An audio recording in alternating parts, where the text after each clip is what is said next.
80তম স্বাধীনতা দিবস উপলক্ষে বক্সনগর মণ্ডলের উদ্যোগে তিরঙ্গা র্যালির আয়োজন করা হয়। র্যালিতে অংশ নেন বক্সনগরের বিধায়ক তোফাজ্জল হোসেন, সিপাহীজলা বিজেপি জেলা সভাপতি প্রসেনজিৎ ঘোষ সহ বিপুল সংখ্যক সাধারণ মানুষ। জাতীয় পতাকা হাতে নিয়ে দেশাত্মবোধক স্লোগানে মুখরিত হয়ে ওঠে গোটা এলাকা।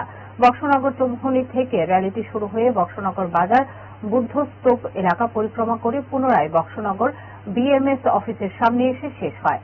র্যালিতে সাধারণ মানুষের পাশাপাশি বিশাল আকৃতির জাতীয় পতাকা নিয়ে অংশগ্রহণকারীরা রাস্তা পরিক্রমা করেন। র্যালি শেষে বিএমএস অফিসের সামনে অনুষ্ঠিত হয় পথসভা। সেখানে উপস্থিত অতিথিরা বক্তব্য রাখেন। স্বাধীনতা মানে কি আমাদের ন্যায্য পাওনা, স্বাধীনতা মানে কি আমাদের জান মালের নিরাপত্তা। কিন্তু আসলে আমাদের বক্সনগর মানুষের কি সেই স্বাধীনতা আমরা পেয়েছিলাম? গত 25 বছর একটা সরকার, সিপিএম সরকার ত্রিপুরা রাজ্যে ছিল। আপনারা যেই জায়গাটায় বসে আছেন, যেই রাস্তাটায় আপনারা বসে আছেন, বিশালগড় থেকে সোনামুড়া পর্যন্ত এই 25 বছরে এই রাস্তাটার অবস্থা কি ছিল? আমরা কি এই জন্য স্বাধীনতা এনেছিলাম? এই জন্য কি আমাদের হাজার হাজার লক্ষ লক্ষ মায়ের সন্তানরা প্রাণ দিয়েছিল আমরা সেই রাস্তা দিয়ে চলাচল করার জন্য? আমরা কি বক্সনগরের মানুষ ভারতবাসী নই? আজকে 25 বছর তারা ক্ষমতায় ছিল, কেন আমরা একটা ফায়ার ব্রিগেড বক্সনগর পেলাম না? কারো বাড়িতে যদি আগুন লাগতো তাহলে বিশালগড় নতুবা সোনামুড়া থেকে ওই ফায়ার ব্রিগেড আসতো। কেন আমরা কি ভারতবাসী না?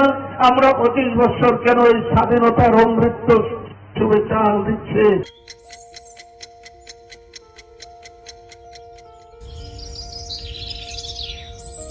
कुछ सपने एक ही अटेम्प्ट में पूरे नहीं होते, उन्हें थोड़ा और आसमान चाहिए होता है। इस बार मैं मार्क्स के लिए नहीं, अपनी असली ताकत दिखाने के लिए पढ़ रहा हूँ। आकाश इंस्टीट्यूट अगरतला का रिपीटर्स बैच, नए जज्बे, नए स्ट्रैटेजी और एक स्ट्रॉन्ग कमबैक के लिए।